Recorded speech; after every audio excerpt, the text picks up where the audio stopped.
Unsyndicated presents Shep and Sean, featuring Matt Shepard and Sean Baligian.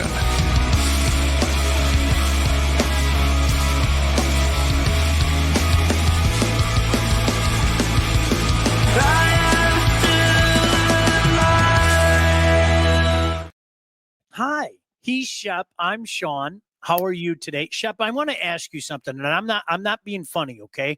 I've been waiting all day to ask you this question. And you know why I'm asking you this question?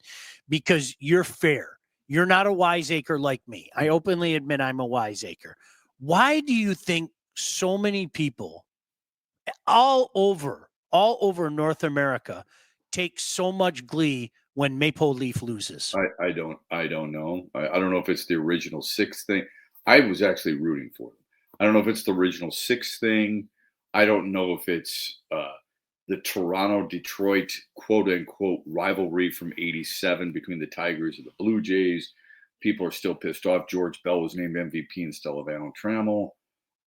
I don't know. Maybe people with the Maple Leafs feel like they're or act a little superior, a little holier than I don't know, man. I mean, again, I was kind of rooting for them, but I will say this, Sean, and look, you picked Florida from the get-go. I don't understand how a team comes out in a game 7. A couple things were going through my mind while watching it. In a game 7, they don't have a shot on net for the first 9.5 minutes. Okay? Mm-hmm. Credit to Florida, but still, 9.5 minutes. The other thing is after the game, listening to Brad Marchand talk about the pressure that a lot of the Toronto players have to be feeling was pretty impactful to me, considering the source, considering where it comes from. Love what he had to say. Really made me think a little bit longer. I don't think it changes anything in Toronto, but it's amazing to me that, that team seems to, you lose 7 straight game 7s and 5 straight games where you scored 1 goal in those game 7s. There's got to be something there, doesn't there? Don't you think? There is, Shep. That's what makes this has been generations. Okay, this I'm not being funny.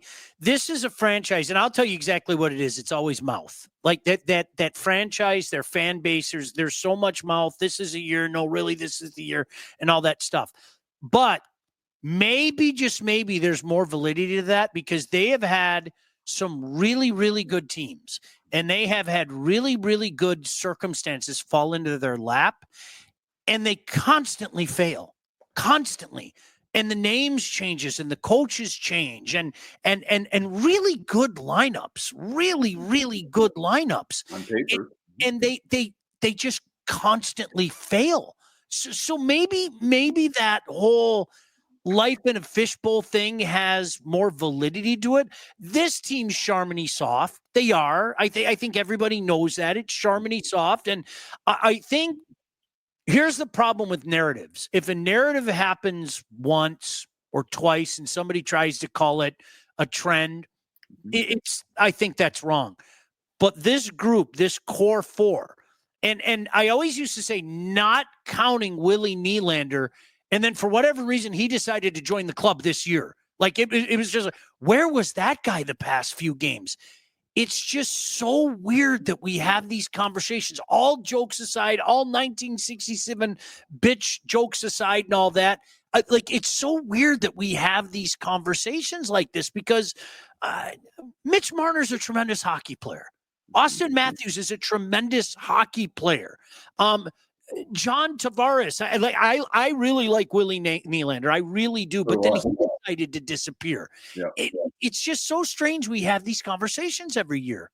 Yeah, I agree. I have a hard time saying that they're soft. I mean, you would look, you follow it closer than I do. I think I follow pretty close, but you follow closer than just about anybody I know.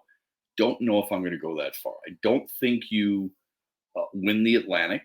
That I think is a very good division, okay? I don't think you pick up 52 wins, 108 points by being soft. I don't think you're going into the playoffs having won 9 of 10 and 5 in a row, being the second seed in the East, being soft. Let me ask you this. Is Washington soft? Probably not, because they don't have that lineage of Game 7 meltdowns, right? What is it? Why do we turn to the word soft when in hockey, maybe some other sports, hockey and football, I have a hard time using that word associated with those two sports because of what they have to go through on a regular basis? Let me answer you, and I'm glad that you asked that question. Do you know why I think they're soft? Because when they get pushed, they don't more often than not push back. And I think you saw this build to a crescendo during this season or during this series. The Florida forecheck you saw was just leaning on them. And when it rained, it poured. I give them credit for bouncing back the way they did in Florida. Yeah, 2-0 win. That's impressive. Shep, when you get smoked at Game 5 at home, and in a Game 7, you get smoked like that.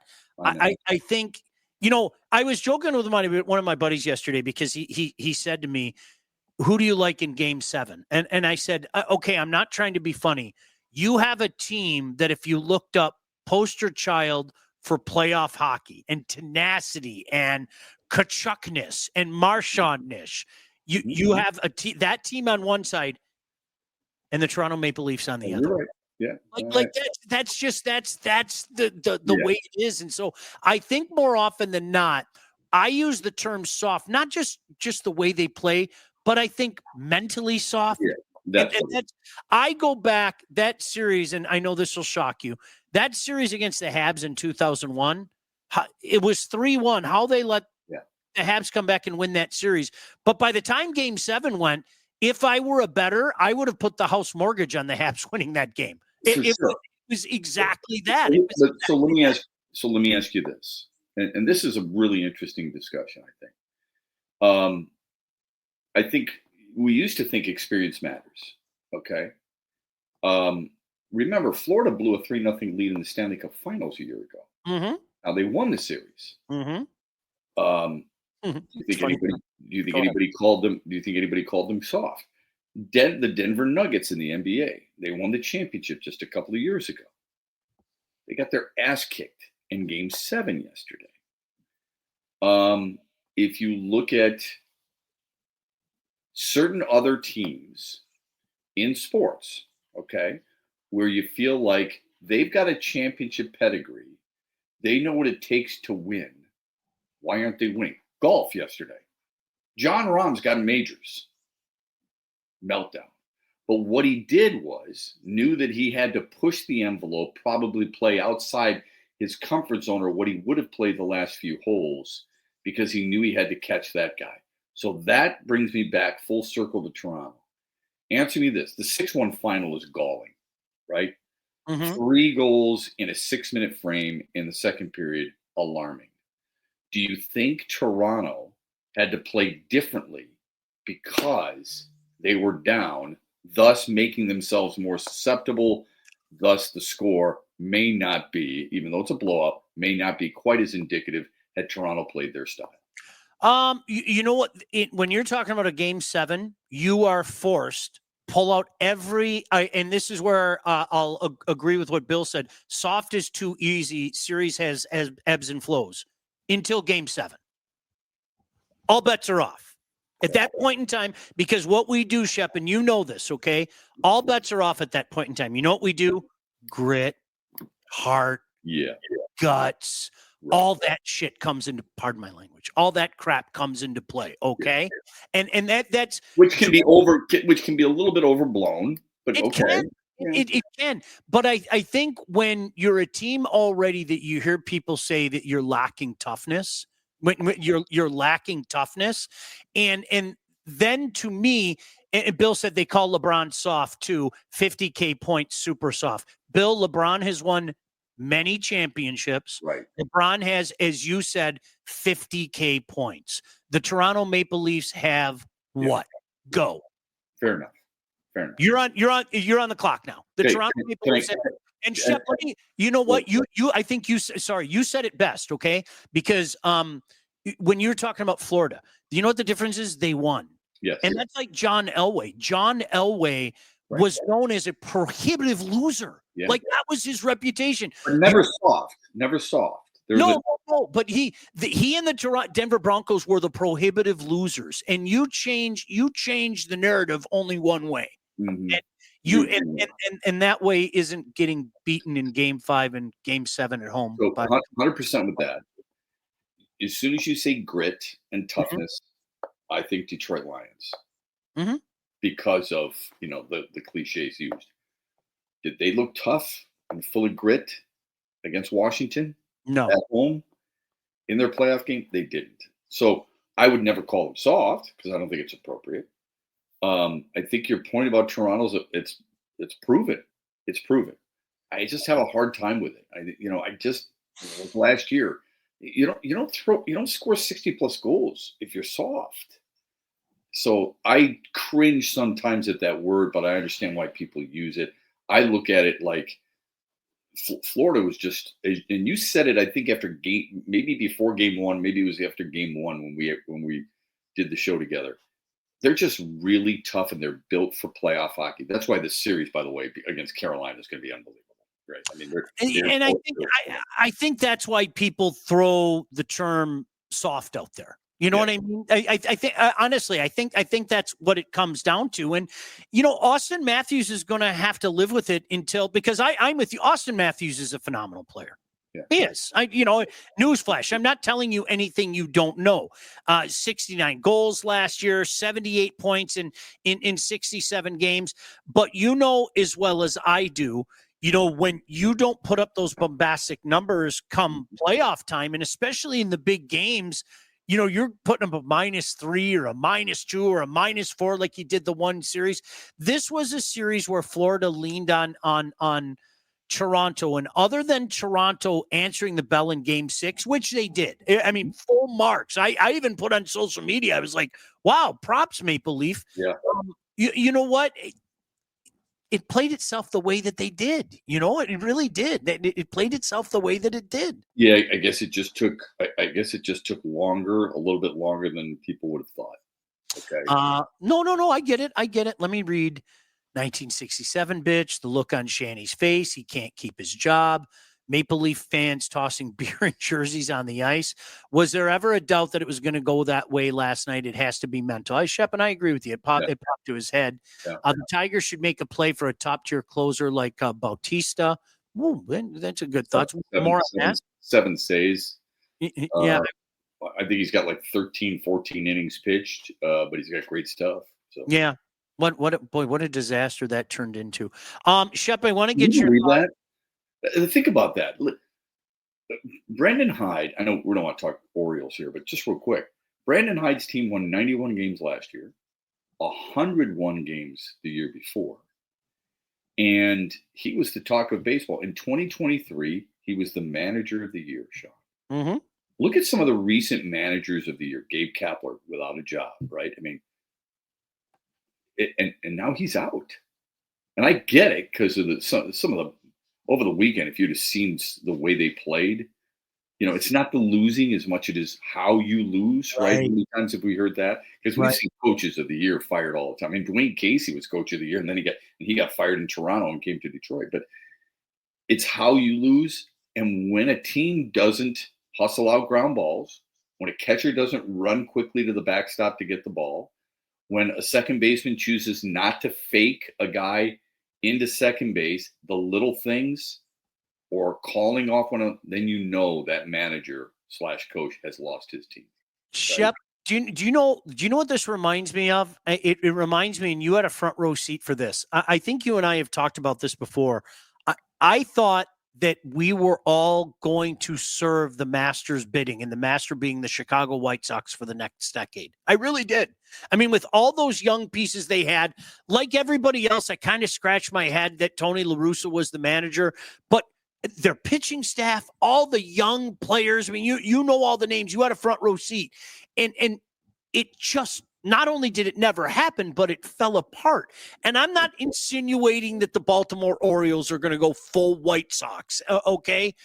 But they're a mess right now. They're a mess right now. Yeah, only Colorado has fewer wins. Isn't that crazy? And only Colorado has a worse run-scoring differential than the Orioles, which ought to tell you something. You're my right. You're right. A few years ago, while the Tigers were sucking, the White Sox were thriving. They had Eloy Jimenez in left, right? They had Luis Robert in center. They had, a guy they're going to rotate in right field. They had Andrew Vaughn, up and coming, really good player out of Cal, top 5 pick, right? They had Tim Anderson at shortstop. They had Yohan Moncada at third base. I mean, they were thriving. Okay, like you said, good pitching staff, all that stuff. Here's the thing that they didn't really anticipate, and I quite honestly, I wasn't fully aware of it until the following year when we were at Comiskey, whatever you want to call it.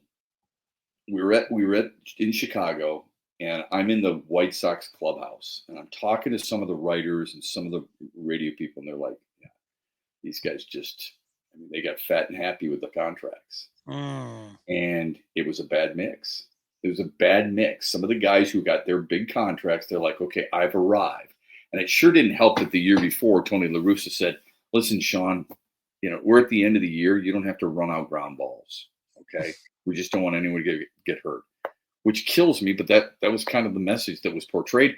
And then it was carried over into the following season. And look what happened. You've got to have, that's the one thing I would think the Orioles can at least fall back on. Gunnar Henderson's the real deal. Adley Rutschman's the real deal. Right. Colton Cowser's been hurt. He's the real deal. They have other really important pieces that are really good. That's why I was a little surprised over the weekend to see what they did against Washington. But overall, I think they're going to find the right mix. They need some health, but it shows you how quickly it can dissipate, right? Shep, that pitching staff as well. I mean, Cease and Lance Lynn and Kopech and like that was a good pitching staff. Garrett Crochet. Right. It was so weird. And it's funny because that's what my son was living in Chicago at the time. And he said, he talked to some people and he said, I hate to throw this term out there, but I'll say it. He said there was cancer everywhere in the locker room. Like it was some of what you talked about. It was some guys just being lazy. It was some guys going, I don't want to be here. Like there's just something wrong with this mix. And it's just. Well, that was the one guy that was about was Tim Anderson. People tried to make sure, let's read his lips and let's try to figure out what he said and what he was meaning. And there was a little bit of overboardness with that, but he was a guy who, the errors at shortstop, right? Remember, he was a batting champion, Sean. So there were some people who were a little bit cool on him.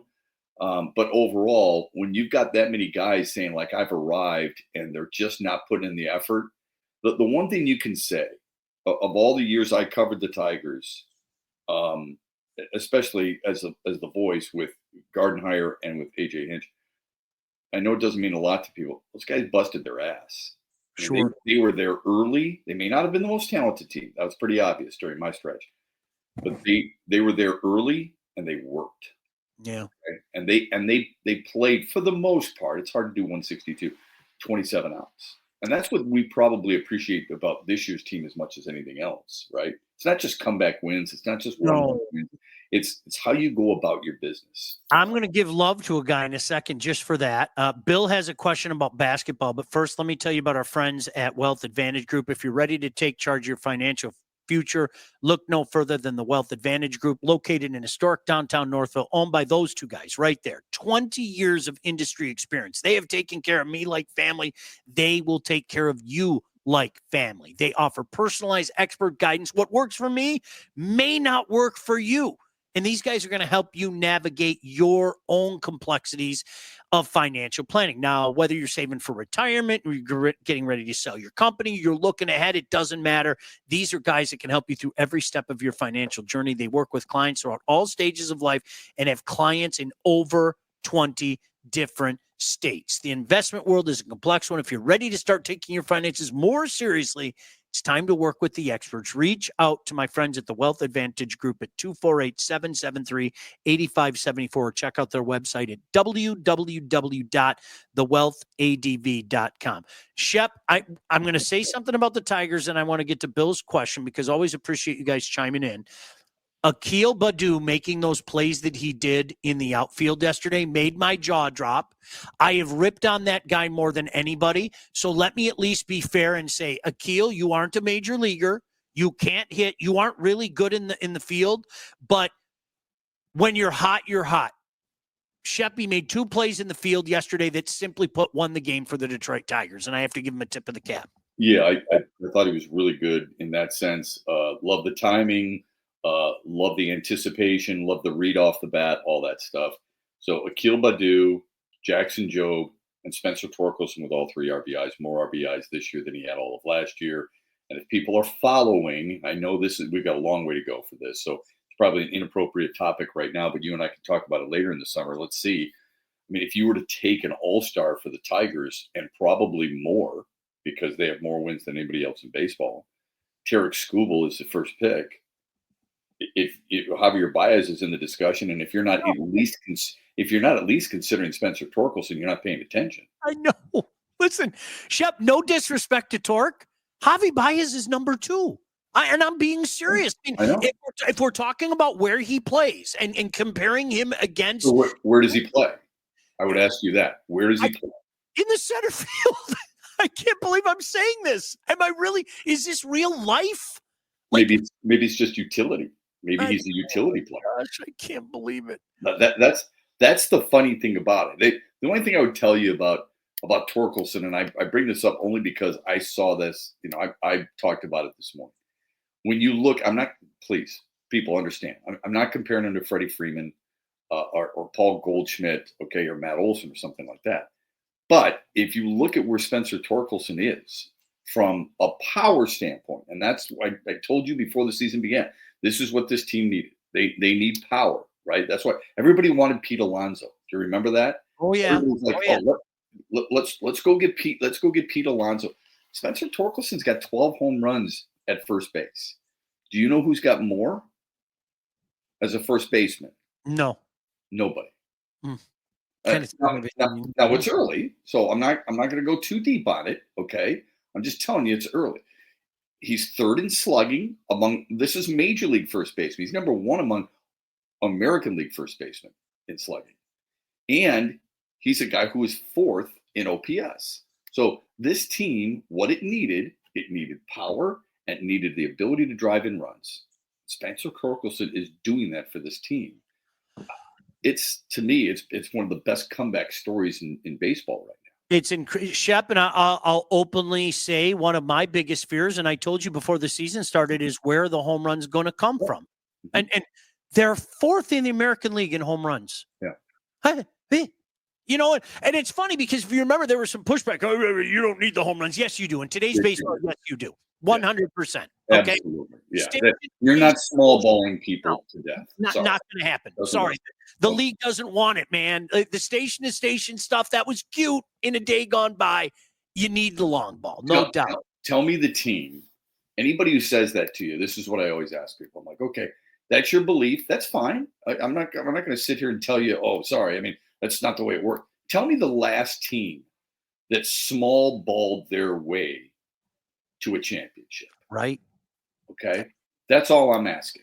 Yep. If you feel like, and I think a lot of this, Sean, is because of how teams strike out, right? I mean, and you and I grew up in an era where the strikeout meant something and it was bad, right? I mean, it was a bad thing. Now people just don't seem to care that much. Right. But I would ask you, everyone talks about how much the payroll is. That's something we really get caught up in, right? What's the payroll for this team? Give me the teams last year who led the league in home runs. Maybe it's not fair, but I can tell you who they are. They're the Yankees, the Orioles, the Dodgers, the Braves, the Diamondbacks, and the Mets. Phillies were 7. There you go, right there. Now, again, it may not be all, fair and apples to apples, but I mean, that tells you something right there. You got teams that can go yard. They got teams that drive in runs. You got to score runs. Everyone talks about pitching and defense. I get it. I don't disagree with it. You got to score runs too. Yep. A lot of comments from you guys. Stick with us for a second, but when it comes time to getting yourself a new house, oftentimes you're buying and selling at the same time. If you're doing one or the other, it doesn't matter. You still need to contact the right agent. Who do we recommend? That lady right there, Lindsay Broadwell. Your house is probably the biggest investment you will ever make, and that's why you need a pro. Lindsay and her staff have expanded all over Southeast Michigan. She's an expert in all facets of the business. And when it's time to move, Lindsay and her team will make sure you get the most out of your house and everything goes smoothly when finding your new home. Buyer, seller, even first-time buyer. Make sure you contact Lindsay at BroadwellHomes.com. She'll help you with everything from start to close. Licensed realtor at Real Broker LLC. Start your search today at BroadwellHomes.com. Do you guys really think the Tigers can be a closer away from really being a serious contender? I think they're a serious contender now. And if you want to laugh at me, you go right ahead. Why would anybody laugh at you right now? Yeah. In all honesty, tell me what does it, if they're not a contender now, maybe you think it's too early. Okay, then nobody's a contender. Okay. But if they're not a contender, tell me what a contender looks like. If you say the Yankees, I would tell you, okay, they've got plenty of holes and Detroit beat them in a series. If you say the Dodgers, okay, the Angels just swept the Dodgers in a weekend series. And that's what happens in 162. How you can't say they're a contender is beyond me. The Minnesota Twins won, what was it, 13 in a row? 13 straight before they lost to Milwaukee. And gained 2 games on the Tigers. Hi. Yeah. Right. How are you? They're still, I know, by the way, they're still 5 behind. It's got the largest lead of any division leader. And don't give me it's the weakest division. Okay. I get tired of that stuff. Look, it's to me, absolutely they're a contender. Are they a closer away? Not the way this manager handles their bullpen. I think you're kidding yourself if you're not a little concerned about third base. You know what? Another concern that came up because we were talking about it tonight. My son and I were just talking about it before we came on. I mean, with Reese Olson going to the 15. Let me get back to what Austin said, because Austin, honest to goodness, we just had this conversation. We're starting to get the injuries piled up. I think we even out a little bit and start losing some games. We keep hearing about this guy's coming back or that guy's coming back and soon. Right? I mean, whether it be Veerling, hopefully whether it be Meadows. And then just as you do that, you start to lose some of the arms. And that's disconcerting. There's no doubt about that. But I'm with you. Water usually finds its level. I'm not sitting back saying this team is a 667 baseball team in any imagination. But Shep, what is the mean? You know, I mean, that's the way that I look at it. What I thought the mean was, and I think what the mean really is, I think can be quantified by going back to August 10th. Look, this is a baseball team that's 30 plus games over 500. This isn't a small sample size anymore. You know what I mean? I mean, this is a pretty big sample size now. Yeah. And look, the injuries, they're going to happen. I mean, this is the reason. I think Kansas City is the only team last year that used all 4 of their starters on a regular basis. They got 29 to 32, 33 starts out of every one of their starters. That's not surprising to me. I don't even worry about that. Like, nobody worried about it when Alex Cobb didn't break camp and was healthy, and now we're going to worry about Reese Olson. I don't think so. I told people who would listen, you got to get like 150 innings out of Reese Olson. It's going to be really hard to get because he's used to missing some games. You're going to need about 130 from Jackson Jobe. You're going to need about 170 from Casey Mize. You're going to need 200 out of Tarek Skubal. I mean, these are the things but if you don't get that, then you're going to have at least a runway of guys who can come up and provide you with that. If it's Montero, okay, I don't care. Give me somebody else. Who is it, right? But the injuries, I know they're bound to happen because it happens every year to every team. So that to me is not even concerning. And as far as losing is concerned, they're going to lose. Think about this. You lose 60 games. You've won 102 games. Yeah. Yeah. You're okay with that, right? So I'm not sure about the losing. They win series. That's all that matters. As long as they win series, they're good. Shep, I think my heart breaks over Casey Mize. Breaks. Like, honestly, I mean, I don't know him. He comes across as a good dude. He's a good And dude. for all the ups and downs that he's had, for him to come out and pitch as well as he was doing and to end up there, my heart breaks. I hope it's not long. I hope he can come back and pick up where he left off. Speaking of that, the Tigers picked up where they left off. Everyone was nervous about the defense, especially the infield. Which guys were going to be good and who was going to regress, but seemingly everyone has been good. How about Zach McKinstry? He's like Don Kelly, but good. Yeah, he's been in a situation, in the right situation. He might be, along with Veerling, the best pickups that Scott Harris has made. Did they pick up where they left off? I don't know. I mean, they lost to Cleveland in the last game of the year. I don't think one season has anything to do with the next. Mm-hmm. That's just my opinion. I mean, did Baltimore pick up where they left off? I've always felt that way. How many times did we have to live that BS with the Lions? Right. It was disgusting. I mean, really. No, that's where you want to finish the season. Stop it. There's no carryover. Knock it off. I don't believe there is. I'm not telling people that I'm right and they're wrong. That's just not something I believe in. And the reason I say that is because of, what we've witnessed. We've witnessed some of the things that are going on right now. And in baseball, Atlanta, Atlanta had 90 wins a year ago. How'd they start out this year, Sean? So I just don't think Detroit's a different team and they're a better team than they were a year ago. Kevin, this team is more watchable when it doesn't resort to bullpen chaos. We're going to see it twice against St. Louis. I think we're in that point now. I thought that, Shep, and I hope people take this in the context in which I'm saying it, I thought it was a bad weekend. I did. There were a lot of bad things that happened over the course, like kind of bad baseball at times. And the Tigers took 2 out of 3 from Toronto. Okay. Sounds good to me. What do you mean by a bad weekend, though, in terms of the Tigers or baseball in general? No, for the Tigers. I didn't think it was a good series at all against Toronto, and they still found a way to win 2 out of 3 against Toronto. Yes. That tells you you're living right as far as I'm concerned. Sometimes that's when when you don't have. It could be a team, it could be an individual. When you don't have your A game. Again, I'll bring up Scotty Scheffler from yesterday. He didn't have his best stuff in the front 9. Yep. But he did on the back 9.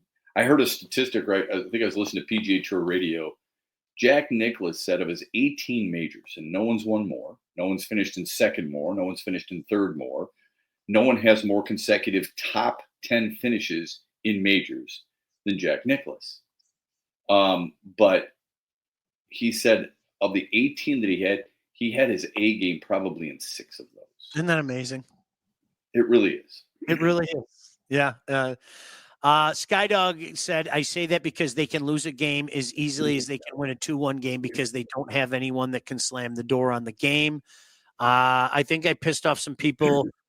Don Kelly, a running joke that people laughed at, but it's true. People used to laugh at Don Kelly on a daily basis because he was a joke. I've said it 1,000 times, Shep. I think you and I have talked about it. We have this weird thing in this town where I don't know how we do it, but somehow people fixate on a less than and elevate him on a level that he just doesn't belong. And I agree. I don't know if we're the only market that does it. I don't know if we're the only city that does that. But yeah, I can't.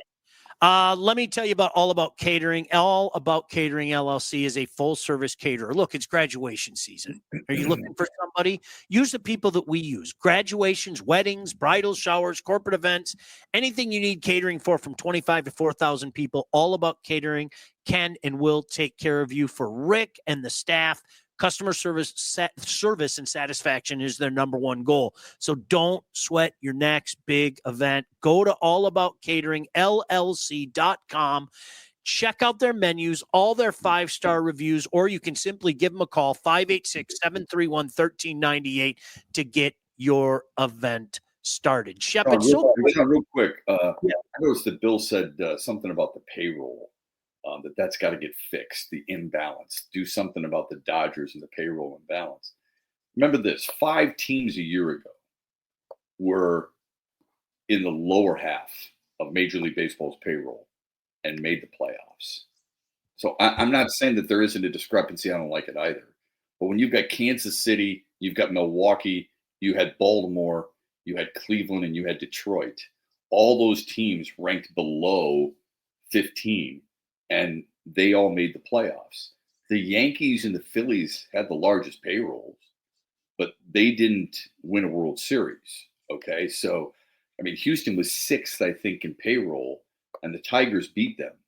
So how much does the payroll truly matter? I think the difference, and I've said this for a long time, the difference in the payroll is this. The Yankees and the teams that spend a lot of money, they can roll the dice on a player on an extended contract. We'll use Garrett Cole for the lack of a better example. And if at the end of that contract, they've got to eat any of it, like Javier Baez and everybody wanted to eat, they could do that. Whereas the teams like Kansas City and Milwaukee and Pittsburgh and Detroit, they sign a guy to a long-term deal. They've got to ride that out. You're screwed. You're right. Yeah, it's Shep. I'm a big fan. I don't think you and I have ever had this conversation, and I know I ticked off a lot of NHL guys back in 05, 06. The NHL absolutely positively had to have cost certainty. They had to. It had to happen. And I think it works well in the National Football League as well. I really do. I think there should be some kind of a cap. I just absolutely positively do. And you know the funny in baseball? Oh, I do. It'll never happen. You know it's never going to happen. But well, I don't think it will. But if you're going to do that, you better have a floor. Oh, 100%. Don't give me that a team can't spend and then a team can get away with spending like Pittsburgh does. That's bullcrap. Shep, that's why it works in the NHL in particular. That's one thing I think the NHL does right, because if you're hanging out underneath the floor, you know what I can do? Hey, you know what? I got a guy on long term. I got one more year paying this guy $9 million.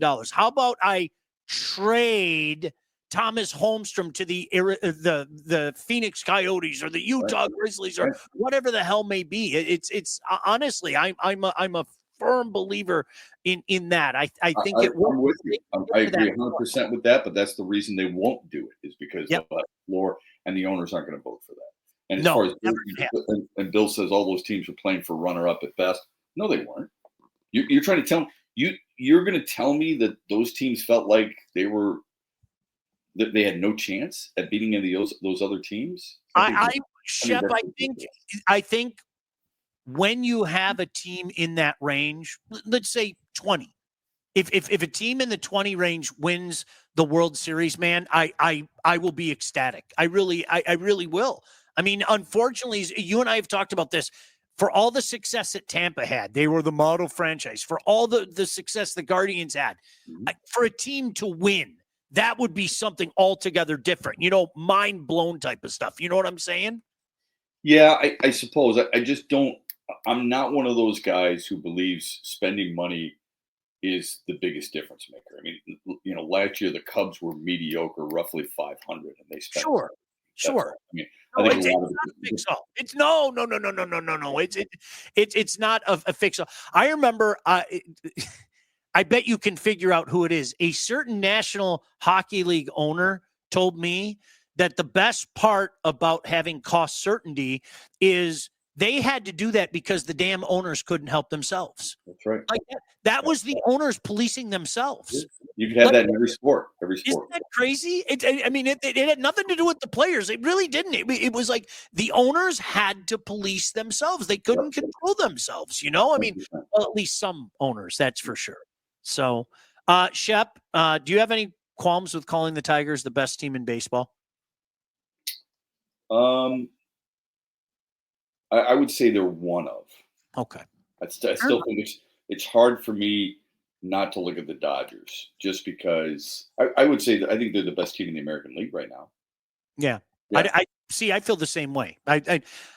I don't like to put this into the atmosphere, but I'm going to say it anyway. Honestly, why not the Tigers as the American League champions? Yeah, I could see that. I guess. So let me ask you this. Right. Last year, I think Milwaukee, you can correct me if I'm wrong here, Milwaukee had the biggest lead of any division winner. They in Philadelphia, so I think it was the Dodgers, Phillies, and then Milwaukee. Did anyone consider Milwaukee the best team in the National League? No. Okay. And yet they were pretty much wire to wire. Okay. Right. Pretty Right. damn good team, pretty consistent team. I thought, they did a lot of things well. They just didn't have huge names. Everybody knows Christian Yelich, but there's a lot of other guys who just played their roles really well. I think Detroit, not that they're Milwaukee, but around baseball, not many people know those players. And I think it's a little premature for anyone to say any team is the best team in baseball, but we've got a measuring stick right now. People would say, wait a minute, Detroit plays the Angels and they beat them, and then the Angels beat the Dodgers, and you and I both know that's not how it works. When you look at the Dodgers lineup, I don't know how you can't say they're the best team in baseball. When you've got Freeman and you've got Betts and you've got Ohtani and you've got, that Will Smith behind the dish, Max Muncy, who's playing terrible baseball right now, hitting like 187. He'll eventually break out of it. Tommy Edman's been a really good player. I don't see any team as good as they are right now. Doesn't mean it can't change. Those 3 AL Central playoff teams could combine their rosters and still wouldn't beat the Dodgers in a 7-game series. Fellas, if we're going to fix a sports money issue, let's start with getting some governance around college football and the bleep show that's going on. It is heartbreaking. It is the wild, wild west. And I do not know, Shep, without interference, which I don't like. I don't know how without interference they don't fix that. It is a bleep show. Yeah. I think I could be way off here. I think what's going to end up happening is you might see like a private equity firm buy college football. Yeah. And then have it, the Power 4 conferences, an AFC and NFC, lack of a better, and they're separate from all the school stuff. That way, NCAA still gets, the Final Four and the NCAA tournament. College football's on its own. Yeah, I think that's what's going to happen. And those players will get paid by the private equity firm that will sell the rights, television rights, and everything else. I think that's what's going to happen. You're going to see if I were this, I would gather a number of billionaires and say, here's your next project that you can invest in. Yeah. I really do. I think that would.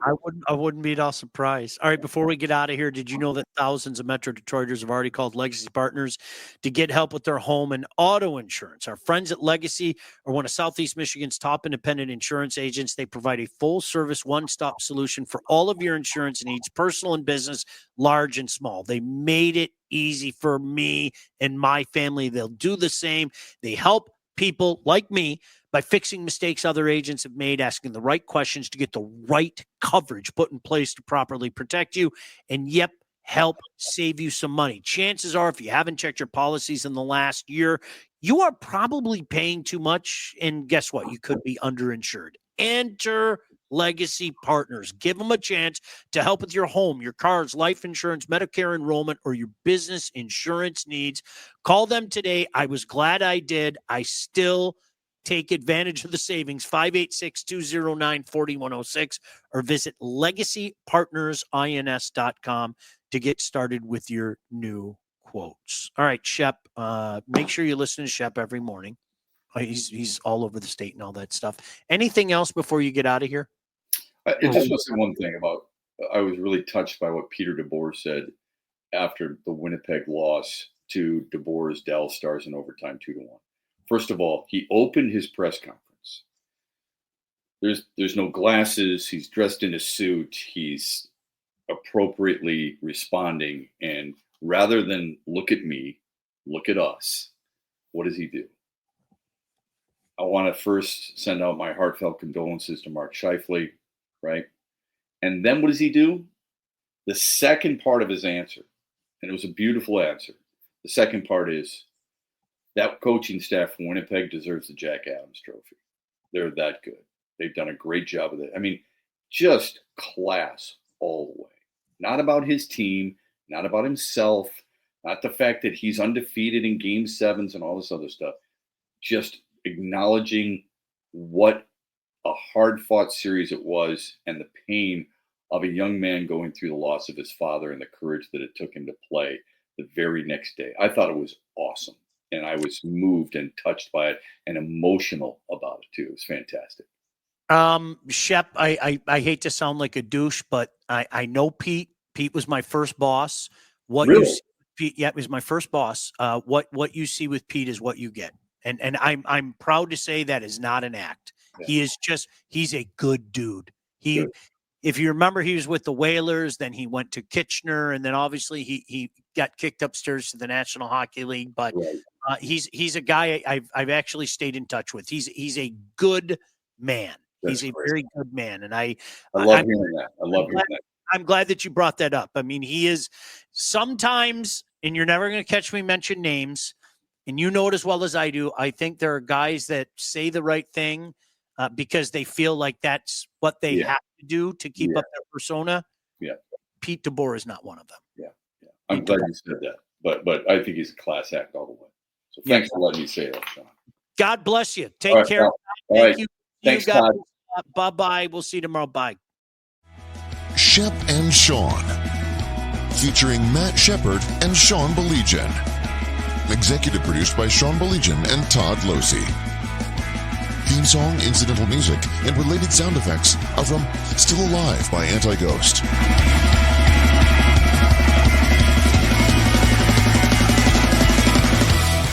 Engineering, mixing, and graphic design support provided by the Unsyndicated Podcast team. Don't forget to like and subscribe on all your favorite channels. While you're there, be sure to rate and review the podcast. Call the Unsyndicated hotline at 248-237-3257.